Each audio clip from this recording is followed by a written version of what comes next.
क्या आपको अक्सर खाना खाने के बाद भारीपन, गैस, डकारे या पेट में जलन महसूस होती है? अगर हां, तो यह साधारण समस्या नहीं है। यह इंडाइजेशन है, अपच है। अगर इसे अनदेखा कर दिया जाए तो यह गैस्ट्रिक अल्सर, एसिडिटी, कब्ज और यहां तक कि गंभीर बीमारियों का न्योता भी दे सकती है। ये आज मैं आपको बताऊंगा अपच के कारण, लक्षण और नेचुरोपैथी ट्रीटमेंट, सही डाइट जिससे अपच बिना दवा के भी पेट को हमेशा के लिए स्वस्थ बना सकते हैं। अपच क्या है? अपच का मतलब यही है कि पेट का खाना अच्छे से नहीं पच पाना। जब हमारा पाचन तंत्र कमजोर हो जाता है या फिर हम गलत खान पान करते हैं तो खाना पेट में रुक जाता है और फिर गैस और जलन बनने लगती है और शरीर को जरूरी पोषण भी नहीं मिल पाता। अब इंडाइजेशन के मुख्य कारण क्या क्या हो सकते हैं? सबसे पहले हम इनके कारणों को जानेंगे, इनके कारणों का निवारण करेंगे और सही तरीके से कारणों पर काम करके तभी हम इंडाइजेशन को खत्म कर सकते हैं। तो सबसे पहला कारण यही है कि जल्दी जल्दी भोजन करना। दूसरा, ज्यादा तला भुना और मसालेदार खानों का ज्यादा से ज्यादा सेवन करना। देर रात तक भोजन करना और स्ट्रेस और चिंता करना। शराब, चाय, कॉफी और स्मोकिंग करना, यह भी एक कारण हो सकता है अपच का। कब्ज या आंतों की कमजोरी, यह भी एक कारण हो सकता है। और अगला कारण है भोजन के तुरंत बाद सो जाना या फिर भोजन के तुरंत बाद पानी पीना। यह इसके कुछ कारण हैं। अब लक्षण क्या क्या हो सकते हैं इस अपच के? हमें कैसे पता चलेगा कि हमें अपच है? सबसे पहला लक्षण यही दिखेगा कि हमारा पेट भारी रहेगा, हमारा पेट फूला फूला रहेगा। दूसरा, बार बार खट्टी डकार आएगी, सीने में जलन होगी और एसिडिटी भी महसूस होगी। जी मिचलाएगा, उल्टी जैसा मन करेगा और हमें भूख बिल्कुल कम लगेगी। सबसे आखिरी लक्षण है कब्ज या दस्त का होना। ठीक है, ये कुछ लक्षण हैं, इनसे हमें पता चलेगा कि क्या क्या दिक्कत है। ठीक है, अब नेचुरोपैथी ट्रीटमेंट क्या हो सकते हैं अपच के? सबसे पहले मैं हर एक वीडियो में बताता हूं कि हमें उठते ही उषापान करना चाहिए। हमें उठते ही 3 से 4 गिलास घड़े का पानी पीना है और पानी पी करके हमें ताड़ासन और तिर्यक ताड़ासन की प्रैक्टिस करनी है 5-5, 7-7 बार। फिर हम 5-10 मिनट टहल के फिर हम मोशन जाएंगे। ठीक है, मोशन जाने के बाद हमें कुंजल करना है। कुंजल कैसे करना है? एक जग पानी को गुनगुना करके उसमें थोड़ा सा नमक मिला करके जरा सा, ठीक है, उसको एक साथ पी करके अपने हाथों की उंगलियों से जीभ को रब करके उस पानी को पेट से बाहर निकालेंगे। ठीक है, ये कुंजल हो गया। अब कुंजल किसको नहीं करना? जिसके पेट में अल्सर हो रखी हो, हाई बीपी की शिकायत हो रखी हो, जिसको हार्ट डिजीज हो, वो इस कुंजल से बचे। ठीक है, अगला ट्रीटमेंट क्या आता है? ऑयल पुलिंग करना। ऑयल पुलिंग कैसे करते हैं? 2 चम्मच सरसों का तेल मुंह में रख के 5 से 7 मिनट घुमाना है लगातार। फिर हम गुनगुने पानी से मुंह को साफ करके हमें अगला ट्रीटमेंट करना है। ठीक है, अगला ट्रीटमेंट आता है पेट की गर्म सिकाई। 10 मिनट तक पेट की गर्म सिकाई करेंगे। उसके बाद पेट पर मिट्टी की पट्टी रखेंगे 30 मिनट तक। ठीक है, मिट्टी की पट्टी रख के कब्ज की शिकायत हो रखी है तो एनिमा लेंगे। एनिमा गुनगुने पानी में थोड़ा सा नींबू निचोड़कर उसका हम एनिमा लेंगे। ठीक है, एनिमा लेने के बाद हॉट एंड कोल्ड हिब्बात लेंगे। 15 मिनट का हॉट हो गया, 5 मिनट का कोल्ड हो गया। हॉट हिब्बात क्या करता है? पेट की मसल्स को रिलैक्स करता है और ब्लड सर्कुलेशन इंक्रीज करता है। कोल्ड हिब्बात क्या करता है?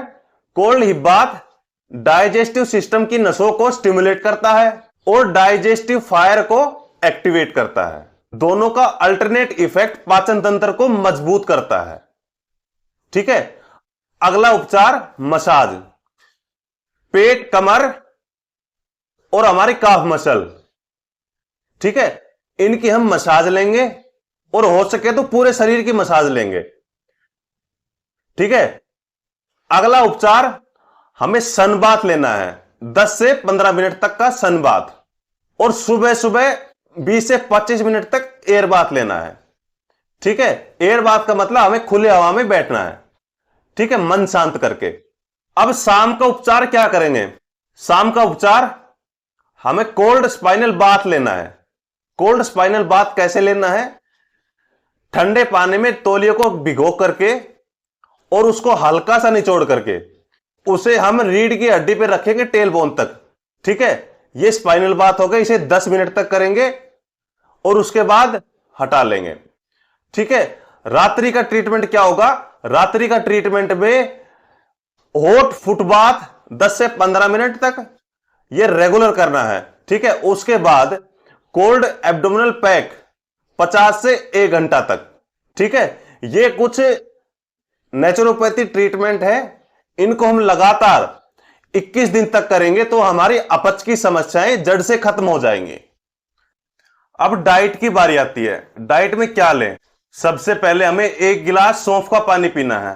ठीक है, उसके बाद 5 बादाम, 2 अंजीर, 2 अखरोट, 15 मुनक्का, इन सबको मिक्स करके रात को भिगो करके और सुबह अच्छे से चबा चबा करके खाना है। ठीक है, इसके बाद हमें नाश्ता करना है। नाश्ते में 150 से 200 ग्राम पपीता और सेब, संतरा, अनार, अमरूद, कीवी, तरबूज और खरबूज, ये फल हम खा सकते हैं। ठीक है, इसके बाद अगर फल नहीं खाए तो हमें क्या करना है? चना, मूंग, मोठ और अल्फाल्फा सीड और उसमें थोड़ी सी मेथी। ठीक है, इन सबको भिगो करके और अंकुरित करके तब हमें अच्छे से चबा चबा के खाना है। ठीक है, अगर बीच में भूख लगे तो हमें क्या करना है? 1 कटोरी दही पीना है, उसमें थोड़ा सा हींग डाल करके। ये हमारा नाश्ता हो गया। अब लंच की बारी। लंच करने से आधा घंटा पहले हमें कच्ची हरी सलाद खानी है, अच्छे से चबा चबा करके। ठीक है, उसके बाद जो चना, ज्वार, बाजरा मिश्रित अनाज की रोटी खाएंगे। याद रहे, आटा मोटा होना चाहिए। ठीक है, चोकर समेत आटे की रोटी खाएंगे और एक एक निवाले को 100 बार चबाएंगे। ठीक है, इसके साथ उबली हुई सब्जी, घिया, टिंडा, तोरई, परवल, कद्दू। ठीक है, इन सब की सब्जी कम से कम ऑयल में बनानी है और इसके साथ छाछ लेंगे। ठीक है, ये हमारा लंच हो गया। अब स्नैक्स की बारी। स्नैक्स में 1 कटोरी मखाना, मखाने को 1 चम्मच घी में भून करके तब हमें खाना है, या फिर हर्बल टी पिएंगे, सौंफ, अजवाइन और जिंजर टी। ठीक है, ये हमारा स्नैक्स हो गया। अब डिनर की बारी।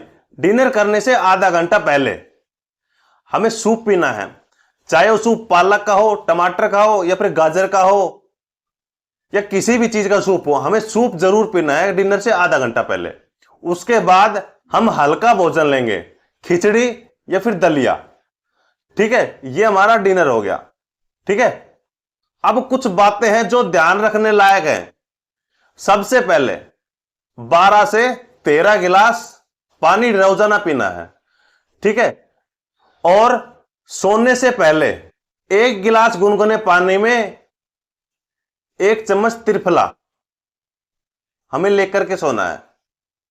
ठीक है, याद रहे, स्ट्रेस बिल्कुल नहीं लेना है और खाना मिनिमम ऑयल में ही बनाना है।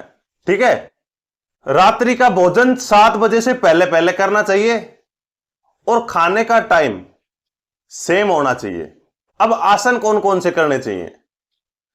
सबसे पहले वज्रासन, पवन मुक्तासन, भुजंगासन, मंडूकासन, अर्ध मत्स्येंद्रासन और धनुरासन। ये 6 आसन है। ये ट्रीटमेंट के साथ साथ इन 6 आसनों की भी प्रैक्टिस करेंगे। ठीक है, अब इसके साथ प्राणायाम कौन कौन से करें? अनुलोम विलोम, भ्रामरी प्राणायाम, डीप ब्रीदिंग, भस्त्रिका प्राणायाम और उज्जयी प्राणायाम। ठीक है। इन सब प्राणायामों की योगासन के साथ साथ हमें प्रैक्टिस करनी है। एक एक प्राणायाम को 5-5 7-7 मिनट देनी है। और इसके साथ 2 क्रियाएं हैं, एक कपालभाति क्रिया और दूसरी अग्निसार क्रिया। ठीक है, साथ साथ इनकी भी प्रैक्टिस करनी है। ठीक है, अगर इन सब की प्रैक्टिस अगर हम 21 दिन तक लगातार करते हैं तो हमें अपच की समस्या जड़ से खत्म हो जाएगी। अपच एक आम समस्या है, लेकिन अगर आप इसे अनदेखा करेंगे तो यह गंभीर बीमारी का रूप ले सकती है। अगर आप सिर्फ दवा पर निर्भर रहते हैं तो यही समस्याएं बार बार लौट कर आएंगी। लेकिन अगर आप नेचुरोपैथी ट्रीटमेंट, नेचुरोपैथी डाइट, योगासन और प्राणायाम अगर इनको रेगुलर करते हो तो आप इस समस्या से जड़ से मुक्त हो सकते हो। अगर आपको यह वीडियो अच्छी लगी है तो आप वीडियो को लाइक व शेयर जरूर करें ताकि और लोगों का भी भला हो सके। बहुत सारे लोग YouTube वीडियोस देखकर बहुत ज्यादा बेहतर महसूस करते हैं, लेकिन हर किसी का शरीर अलग अलग होता है। अगर आप भी अपने केस के हिसाब से पर्सनलाइज इलाज चाहते हैं तो आप हमसे ऑनलाइन कंसल्टेशन ले सकते हैं। अगर आपको डाइट चार्ट बनवाने हैं तो हमारे टेलीग्राम चैनल को फॉलो जरूर कीजिए। मैं डॉक्टर हर्ष, प्राकृतिक चिकित्सक। मिलते हैं हेल्थ के अगले एपिसोड में। Stay healthy, stay natural.